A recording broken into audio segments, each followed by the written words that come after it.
Hello friends, मैं तेजगन शर्मा टीके study classes से सभी प्यारे मित्रों का स्वागत हार्दिक अभिनंदन करता हूं। आज हम एशियन हिस्ट्री के अंदर हम जैन धर्म के बारे में पढ़ने वाले हैं। इससे पहले वाला जो वीडियो था उसमें मैंने आपको महावीर स्वामी तक यानी कि जो जितने भी तीर्थंकर हुए उनके बारे में आपको मैंने सामान्य परिचय दिया। अब हम बात करेंगे जो जैन धर्म की जो शिक्षाएं हैं, मान्यताएं, उनके बारे में अध्ययन करेंगे। तो मेरे साथ आप बने रहिए और लगातार आप नोट्स बनाइएगा और अपनी जो भी अपना जो चैनल है उसको सब्सक्राइब, शेयर, लाइक और कीजिएगा। ठीक है, आगे बढ़ते हैं।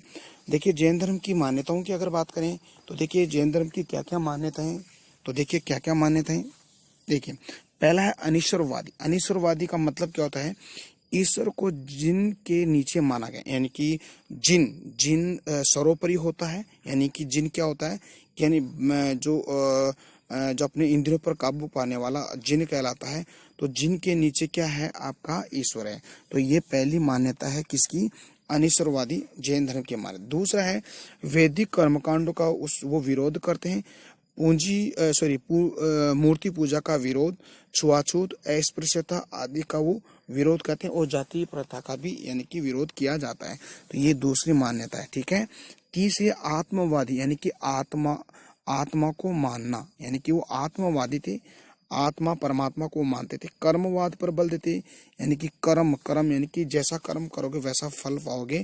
तो कर्मवाद पर यानी कि कार्य करने पर बल दिया जाता था। पुनर्जन्म में विश्वास करते हैं, यानी कि एक बार मनुष्य की मृत्यु के पश्चात उसका पुनर्जन्म होगा, उस पर वो क्या बिलीव करते थे, विश्वास करते थे। ये जैन धर्म की कुछ मान्यताएं हैं। तो डियर फ्रेंड्स, आगे बढ़ते हैं।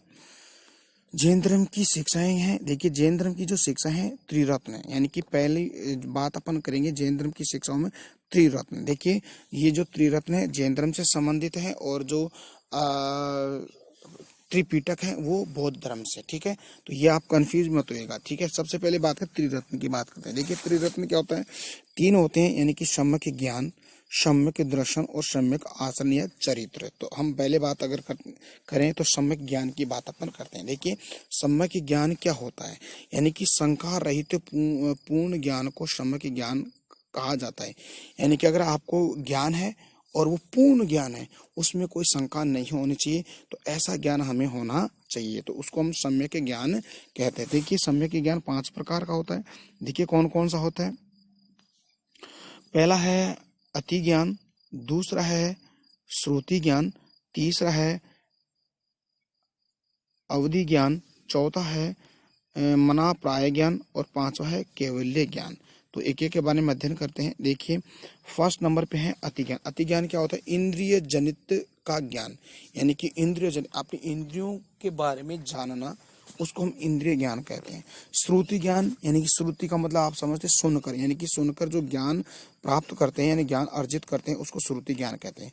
अवधि ज्ञान, दिव्य ज्ञान, दिव्य ज्ञान यानी कि आपको दिव्य ज्ञान होता है तो वो किस में आता है? अवधि ज्ञान में आता है। मन प्राय ज्ञान होता है, मन की इच्छाओं को जान लेना मन प्राय ज्ञान कहलाता है। कैवल्य ज्ञान होता है पूर्ण ज्ञान प्राप्त होना है, कि मनुष्य को जब पूर्ण ज्ञान होता है तो उसको कैवल्य कहा, यानी जैन धर्म में ज्ञान प्राप्ति को कैवल्य कहा गया है। ठीक है, देखिए जैन धर्म में ज्ञान प्राप्ति को के 3 साधन बताए गए और वो 3 साधन कौन कौन से हैं हम एक एक के बारे में डिटेल से अध्ययन करेंगे। डियर फ्रेंड्स, देखिए आगे देखते हैं।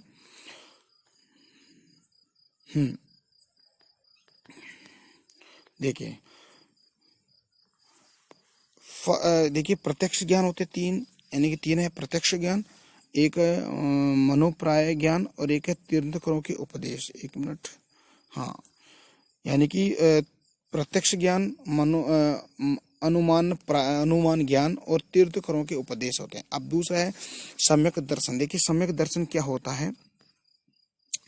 तीर्थंकरों के उपदेशों का सदाचार पूर्ण पालन करना सम्यक दर्शन कहलाता है। यानी कि जो तीर्थंकर हैं, यानी कि 24 तीर्थंकर हुए जैन धर्म में, और जैन धर्म में 24 तीर्थंकरों के द्वारा जो उपदेश दिए हैं, उन उपदेशों को बिल्कुल सदाचार पूर्ण, उनके उपदेशों को ग्रहण करना और उनका पालन करना दर्शन कहलाता है। तो ये दर्शन यानी कि सम्यक दर्शन कहलाएगा। अब देखिए सम्यक चरित्र क्या होता है। देखिए, सम्यक चरित्र क्या है? सुख दुख में समान व्यवहार करना सम्यक चरित्र कहलाता है। यानी कि व्यक्ति के सुख दुख है ना, तो सुख दुख में व्यक्ति को अगर आप सुख दुख में अगर समान व्यवहार कर रहे हो सभी से, तो वह आपका सम्यक ज्ञान कहलाएगा। ठीक है, आगे बढ़ते हैं। ये तो त्रिरत्न हो गई। सेकंड नंबर है शादवाद। देखिए शादवाद शब्दभंगीय ज्ञान और एक है सापेक्षवाद, ये तीनों एक ही नाम है। तो देखिए क्या होता है शादवाद। देखिए शादवाद विचारों की बहुलता के अस्तित्व को स्वीकार करते हैं। यानी कि जो विचार होते हैं उसके में बहुलता आती है, उसी विचारों की बहुलता को क्या करते हैं, स्वीकार करते हैं शादवाद के अंदर। दूसरा है हाँ, सत्य के कई पहलू होते हैं। यानी कि सत्य के कई पहलू होते हैं। व्यक्ति अपनी सीमित बुद्धि से एक या कुछ पहलुओं को देख पाता है। जो व्यक्ति कैवल्य होगा यानी कि ज्ञान की प्राप्ति होगी, वही सभी पहलुओं को देख सकता है। यानी कि जिसके पास ज्ञान है सभी प्रकार के पहलुओं को वही व्यक्ति जान सकता है। तो जैन धर्म में जो कैवल्य प्राप्त व्यक्ति यानी कि सभी को ज्ञान यानी सभी प्रकार का ज्ञान उसको प्राप्त होता है तो वो उसको कैवल्य कहते हैं। तो ये शादवाद कहलाता है। इसके अलावा पंच महाव्रत। देखिए डियर फ्रेंड्स, अब पंच महाव्रत कौन कौन से, देखिए सत्य, अहिंसा, अस्तेय, अपरिग्रह और ब्रह्मचर्य, ये पंच महाव्रत है। यानी कि सत्य, अहिंसा, अस्तेय और अपरिग्रह को चतुराम शिक्षा कहते हैं। ये पार्श्वनाथ जी ने थे। लेकिन इसके अंदर जो ब्रह्मचर्य है ये जोड़ने वाले थे महावीर स्वामी। कौन?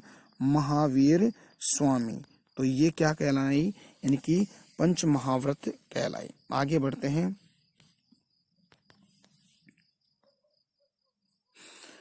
अब देखिए पंच महाव्रत यानी कि पंच अणुव्रत कौन से हैं? पंच अणुव्रत है। देखिए सत्य, अहिंसा, अस्तेय, अपरिग्रह और ब्रह्मचर्य, इनको भी क्या कहते हैं, पंच अणुव्रत कहते हैं। यानी कि गृहस्थ जीवन में इन 5 बिंदुओं का पालन करना पंच अणुव्रत कहते हैं। यानी कि जो व्यक्ति ये जो 5 बातें हैं, उन 5 बातों को अगर अपने गृहस्थ जीवन या अपने जीवन के उनको अपने जीवन में उतारता है और उसका पालन करता है तो उसको पंच अणुव्रत कहते हैं। 4 शिक्षा व्रत क्या होते हैं उसको हम देख लेते हैं। देखिए क्या होता है, देशाविरति, एक है प्रोयोदोपयास व्रत का पालन करना, व्याव्रत यानी कि दयादान भिक्षा और सामयिक व्रत यानी कि दिन में 3 बार इच्छाओं को त्याग कर एकांत में बैठकर चिंतन मनन करना। तो ये तो हो गया आपका 4 शिक्षा व्रत। छठे नंबर है 3 अणुव्रत कौन कौन से? देखिए डियर फ्रेंड्स, 3 अणुव्रत देखिए, एक तो है कौन सा कार्य करना है, यानी कि हमें कौन सा कार्य करना है, पहली बात। दूसरी बात है योग व अनुकरणीय कार्य करना, यानी कि योग और अनुकरणीय कार्य हमें करना चाहिए। अपने जीवन की भोग विलास की सीमा निर्धारित करनी है कि जो भोग विलास की सीमा है उसको निर्धारित करनी चाहिए। तो ये 3 क्या हो गए, ये 3 हो गए आपके अणुव्रत हो गए। अब है कायाक्लेश। देखिए कायाक्लेश क्या होता है, जैन धर्म में कायाक्लेश क्या होता है, देखिए संलेखना और संथारा, 2 प्रकार के कायाक्लेश है। देखिए संलेखना और संथारा, आपको पता है कि व्यक्ति उपवास करके अपने देह यानी अपने शरीर को त्यागता है, उसको हम कायाक्लेश कहते हैं। या बौद्ध धर्म में इसको संथारा विधि से त्यागते हैं और एक संलेखना विधि से अपने शरीर को त्यागा जाता है। ठीक है, तो ऐसे देखिए संलेखना विधि की अगर बात करें तो देखिए भिक्षु बनकर खान पान छोड़कर मृत्यु को पाना, उसको कहते हैं संलेखना विधि। और एक आधुनिक प्रणाली यानी संथारा विधि, आधुनिक प्रणाली, तो दोनों विधियों के माध्यम से ही शरीर को त्यागा जाता है। अगर देखें तो ऐसा संथारा विधि से या संलेखना विधि से अपने शरीर को त्यागने वाले कौन से शासक है, एक मौर्य जो शासक चंद्रगुप्त मौर्य थे, और एक है इंद्र थर्ड, यानी कि ये राष्ट्र को शासक थे थर्ड इंद्र। इन्होंने भी अपने शरीर को संलेखना या संथारा विधि से अपने शरीर को उन्होंने त्यागा। अब देखिए जैन धर्म यानी कि जैन दर्शन की अगर बात करें तो देखिए संसार को अनादिकाल से उन्नत काल तक चलता रहेगा, पहली बात इनकी है। दूसरी बात है संसार को शाश्वत नित्य आदि से अंत तक मानते हैं, ये जैन धर्म की मान्यता है। आगे बढ़ते हैं।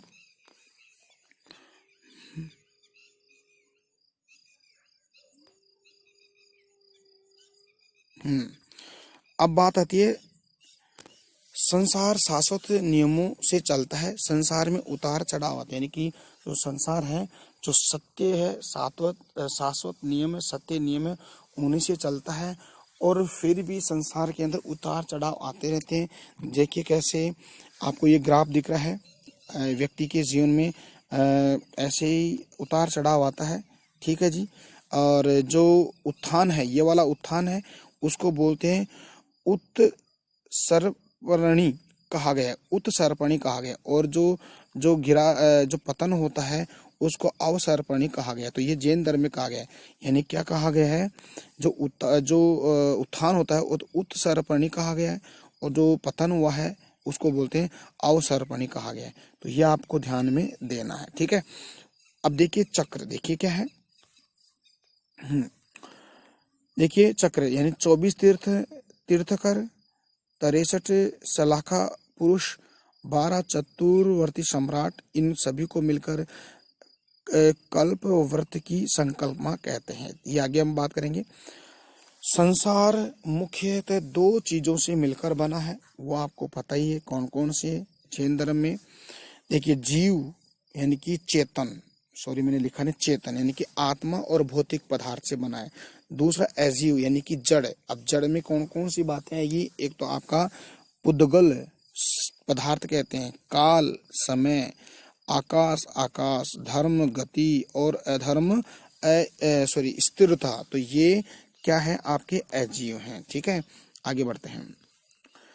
जैन धर्म में 8 प्रकार के कर्मों की बात कही है। कर्म से हमारी आत्मा यानी कि जीव का रंग बदलता रहता है, जिसको हम रंग या लेस्य कहते हैं। यानी कि कहने का तात्पर्य ये है कि जैन धर्म में 8 प्रकार के कर्म होते हैं, और कर्मों के अनुसार ही व्यक्ति के शरीर का जो कलर है वो बदलता रहता है। तो इस क्रिया को, शरीर के बदलने की क्रिया को हम लेस्य या रंग कहते हैं। कैसे, जैसे माना कोई व्यक्ति है, 1 मिनट, जैसे माना कोई व्यक्ति अच्छे कार्य कर रहा है, ठीक है, तो अच्छे कर्म अगर कोई व्यक्ति करेगा तो उसका शरीर का कलर कैसा होगा, एक तो पीला होगा, ओके, व्हाइट, सफेद और रेड। तो अच्छे कर्मों वाले व्यक्ति के का शरीर का रंग कैसा होगा, पीला, येलो, व्हाइट और रेड कलर का होगा। अगर बुरा कर्म आप करते हो तो आपके शरीर का ब्लैक कलर होगा, नीला होगा और दूसरा होगा। तो ये भी आपको ध्यान में रखना है। तो ये जैन धर्म में बताया गया है कि जो व्यक्ति अच्छे कर्म करेगा उसका रंग तो पीला, सफेद, लाल, और बुरा कर्म करेगा काला, नीला, धूसर। तो ये 8 प्रकार के कर्मों के बारे में बताया, और उसमें जो शरीर का जो रंग बदलता है उसके कर्मों के आधार पर बदलता है। तो ये रंग बदलने की क्रिया जैन धर्म में उसको हम कहते हैं लेस्य कहते हैं। तो डियर फ्रेंड्स, आपको समझ में आया, ठीक है। बढ़ते हैं आगे। अब बहुत इंपॉर्टेंट बात आती है, थोड़ा सा पेशेंस करके इसको समझिए, आपको बिल्कुल समझ में आ जाएगा। देखिए क्या होता है। त्रिरत्नों के पालन करने से हमारे में अज्ञानता प्राप्त होती है। अगर हम त्रिरत्नों का अगर आप पालन करोगे तो आपके मन में जो अज्ञानता है, अज्ञानता समाप्त हो जाएगी, और आपका जो मन चित्त है वो ज्ञान का भंडार हो जाएगा। तो ये जैन धर्म की बातें, ठीक है। अब इसमें देखिए कर्म की बात आती है, यानी कि कर्म से ही व्यक्ति को क्या मोक्ष की प्राप्ति मिलती है। अब मोक्ष की प्राप्ति कैसे मिलती है, थोड़ा इसको ध्यान से समझिएगा। देखिए पहली बात है, देखिए कर्म है ये आपका, यानी कि जो आपका कर्म है, जब आप कर्म कर रहे हो, यानी कि आपका जो कर्म है, यानी कि जो जीव की तरफ अग्रसर होता है, यानी कि आपका कर्म जो जीव, जो आत्मा है उसकी तरफ आगे बढ़ता है, तो उसको बोलते हैं आश्रव बोलते हैं। इसको क्या कहते हैं, आश्रव। देखिए जैसे हमारा ये जीव है, ये किसकी तरफ बढ़ रहा है, जीव आत्मा यानी कि परमात्मा की तरफ बढ़ रहा है, तो उसको हम क्या कहें, आश्रव। यानी कि कर्म का जीव की तरफ, कर्म का जीव की तरफ बढ़ना ही क्या कहलाता है, आश्रव कहलाता है। तो ये आप ध्यान दीजिए, ठीक है। अब देखिए कर्म यानी कि आश्रव, जब कर्म जीव की तरफ बढ़ता है तो उस जीव को चारों तरफ से उसको घेर लेता है, कर्म घेर लेता है, ठीक है। तो देखिए डायग्राम में आपको दिख रहा है, तो देखिए इसमें क्या है, कर्मों का जीवों से आकर मिल जाना या लिपट जाना क्या कहलाता है, बंधन। यानी कि कर्म क्या करता है, जब जीव की तरफ आगे बढ़ता है तो उसको आश्रव कहते हैं। जब आगे बढ़कर जब जीव के चारों तरफ बंध जाता है, यानी कि उसको चारों तरफ घेर लेता है, उसको क्या कहते हैं? बंधन कहते हैं। ये ध्यान देना, आश्रव क्या होता है, बंधन क्या होता है। एक बार फिर से दोबारा सुनिए। आश्रव क्या होता है कि जो कर्म होता है ना, जो जीव की तरफ जब आगे बढ़ता है तो उसको आश्रव। फिर कर्म जीव की तरफ आगे बढ़कर उस जो आत्मा है, उस आत्मा या जीव के चारों तरफ लिपट जाता है या उसको चारों तरफ मिल जाता है, उसको हम बंधन कहते हैं। तो डियर फ्रेंड्स, ये समझ में आया। आगे बढ़ते हैं। फिर क्या होता है, आगे देखिए। फिर क्या होता है कि जीवों की तरफ नए कर्मों को रोकना संवर कहलाता है। यानी कि एक बार जब कर्म जीव की तरफ आया और जीव को चारों तरफ से क्या बंधन से कर दिया, फिर दोबारा से कोई नया जीव आ रहा है तो उसको वो कर्म क्या करेगा, रोकेगा। तो उस रोकना को क्या कहलाता है, संवर कहलाता है। तो देखिए, आश्रव, बंधन और संवर क्या होता है, एक बार फिर से सुनिए, दोबारा से सुनिए। आश्रव क्या होता है, कर्म जब जीव की तरफ अग्रसर होता है उसको आश्रव। बंधन क्या होता है, जब कर्म जीव की तरफ आगे बढ़कर उसको घेर लेता है, उसको क्या बोलते हैं, बंधन। संवर क्या होता है, संवर ये होता है कि जीव की तरफ नए अगर कर्म बढ़ रहे हैं तो वो नए कर्मों को क्या रोका जाता है, उसको क्या बोलता है, संवर कहते हैं। इसके बाद में होता क्या है, पहले के कर्मों को खत्म करना निर्जरा कहते हैं। यानी कि जो पहले जो ये कर्म है उनको अगर कोई खत्म कर रहा है, पहले के कर्मों को खत्म कर रहा है तो उसको निर्जरा कहते हैं। अब आगे यानी कि उसको कर्मों को खत्म कर दे और बच गया क्या, जीव बच गया। अब जीव में क्या होता है, जीव से जब कर्म पूर्णतया क्या हो जाते हैं, हट जाते हैं, तो भैया जी व्यक्ति को मोक्ष की प्राप्ति हो जाती है। तो ये बहुत ही डिटेल से आप समझिएगा। इसको आप वीडियो को दोबारा से रिवाइज करके इसको समझिएगा। ये आप अक्सर क्वेश्चन आता है, पूछा जाता है, मोक्ष क्या होता है, निर्जरा क्या होता है, संवर क्या होता है, बंधन क्या होता है और आश्रय क्या होता है। तो ये जैन धर्म से संबंधित है। आगे बढ़ते हैं। जब जीवन से कर्मों का प्रवास पूरी तरह से खत्म हो जाए, अर्थात आत्मा का निर्वाण की प्राप्ति हो जाए, तो उसको अनंत चतुष्य कहा गया है। अनंत चतुष्य कौन कौन से, इसके भी आप सुन लीजिए। देखिए, अनंत चतुष्य में एक अनंत दर्शन है, अनंत ज्ञान है, अनंत वीर्य है और एक अनंत सुख है। तो डियर फ्रेंड्स, ये आपके टॉपिक है। आगे बढ़ते हैं। अब देखिए, जैन संगीतियाँ, यानी कि जैन संगीति और साहित्य के बारे में पढ़ेंगे कि देखिए कितनी जैन संगीति होती है। आपको पता है कि बौद्ध धर्म में बौद्ध संगीति हुई थी और उनमें सुत्त पिटक, विनय पिटक, अभिधम पिटक की रचना हुई। और जैन धर्म का दो भागों में विभाजन होना, हीनयान महायान, ठीक है। फिर महायान के भी दो भाग होते हैं। जैसे फिर लास्ट में इसमें बौद्ध धर्म में बुराइयां कुरीतियां फैल जाने के बाद में वज्रयान शाखा बन जाती है। तो इसके बारे में अपन देखते हैं, ठीक है। अब हम जैन धर्म के बारे में बात करते हैं। देखिए, जैन संगीति या साहित्य। जैन धर्म दो जैन संगीति हुई हैं। जैन धर्म में दो संगीतियां हुई। पहली जैन संगीति यानी कि प्रथम जैन संगीति किसके शासनकाल में, चंद्रगुप्त मौर्य के शासनकाल में। कहाँ हुई, पाटलिपुत्र में, और इसके अध्यक्ष स्थूलभद्र थे, ठीक है। आगे बढ़ते हैं। प्रथम जैन संगीति में दो बातों की चर्चा की गई। इसमें क्या क्या बातें हैं उसकी बात अपन करते हैं। देखिए, अंग की रचना, यानी कि 12 अंग। जैन धर्म दो संप्रदाय में विभक्त हो गया। आपको पता है, श्वेतांबर और द्विगंबर। देखिए, श्वेतांबर तो सफेद कपड़े धारण करते हैं और द्विगंबर अर्धनग्न यानी कि नग्न अवस्था में रहते हैं। श्वेतांबर भी दो भागों में विभक्त हैं, यानी कि इसमें एक तो डेरावसी संप्रदाय, एक स्थानक संप्रदाय। इनको पुजेरा और ढूठिया के नाम से भी जाना जाता है। आगे बढ़ते हैं। दिगंबर संप्रदाय की बात करते हैं। चंद्रगुप्त मौर्य भद्र भाव के साथ श्रवण वेल बोला गए और संलेखना विधि से अपने प्राणों को त्याग दिया। तो ये संलेखना विधि है। दिगंबर संप्रदाय तीन भागों में विभक्त। आपको पता है कि मगध का जो शासक था चंद्रगुप्त मौर्य थे। उनके समय में 12 वर्ष तक अकाल पड़ा, तो अपने जो बिंदुसार पुत्र को वहाँ का शासक बनाकर श्रवणबेलगोला कर्नाटक में आता है और जो ब्रह्मगिरी जो पहाड़ी है वहाँ पर अपने शरीर को संलेखना विधि से त्याग देते हैं। तो आगे बढ़ते। दिगंबर संप्रदाय तीन भागों में विभक्त है। देखिए, तीन भाग कौन कौन से हैं। एक तो है आपका 13 पंक्ति है, एक 20 पंक्ति है और एक समय या तारण पंक्ति है। तो ये तो प्रथम बौद्ध संगीति की बात होगी। अब द्वितीय बौद्ध संगीति की अगर बात करते हैं, सॉरी द्वितीय जैन संगीति की बात करते हैं तो 512 एडी में कहाँ, वल्लभी कहाँ है, गुजरात में, ठीक है। और इसके अध्यक्ष है देवऋषि क्षमाश्रम, ठीक है, देवऋषि क्षमाश्रमन इसके क्या थे, इसके अध्यक्ष थे, ठीक है। आगे बढ़ते हैं। इस संगीति में आगम साहित्य की रचना हुई जो किस भाषा में, प्राकृत भाषा में, अर्थात जैन ग्रंथों के समुदाय की आगम साहित्य भी कहते हैं, यानी कि जो जैन धर्म के समुदाय जो ग्रंथ संबंधित हैं उनको आगम साहित्य कहते हैं। आगम साहित्यों के पर एक नजर डालें तो देखिए 12 अंग, 12 उपांग, 10 प्रकीर्ण, 6 देवी सूत्र और 4 मूल सूत्र और 1 अनियोग सूत्र है। देखिए आगे बढ़ते हैं। देखिए जैन धर्म का पतन कैसे होता है। जैन धर्म का पतन होने का रीजन यही है कि पहला रीजन तो अतिशय पर बल दिया गया, यानी कि अतिशय का मतलब हो गया अहिंसा पर अधिक बल दिया गया, ठीक है, पहला रीजन ये हो गया। दूसरा है आपका काया क्लेश। आपको पता है काया क्लेश के माध्यम से जैन धर्म में क्या, अपने शरीर को त्यागा जाता है, यानी कि संलेखना विधि और संथारा विधि के माध्यम से। इसके बाद में जैसे अशोक कनिष्क जैसे शासकों का अभाव रहा बाद में, इसके बाद इसीलिए जैन धर्म का पतन हुआ।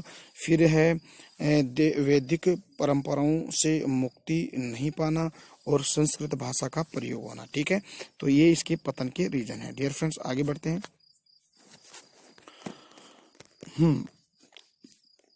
तो डियर फ्रेंड्स आज हमारा जो जैन धर्म है पूरा होता है और नेक्स्ट वीडियो में हम किसी नए टॉपिक के साथ हम आपसे मुलाकात होगी। तब तक के लिए मेरे साथ बने रहिए और साथ ही अपने ये नोट्स बनाते रहिए और अपने जो टीके स्टडी क्लासेस जो चैनल है उसको लाइक शेयर और सब्सक्राइब करते हैं और सब्सक्राइब करने के बाद में जो बेल आइकन आता है उसको प्रेस किए ताकि जो भी मैं यहाँ से जो वीडियो अपलोड करूँ तो आपके पास से तुरंत नोटिफिकेशन आ जाए। तब तक के लिए मैं आपसे इजाज़त लेना चाहता हूँ। नमस्कार, जय हिंद, जय भारत।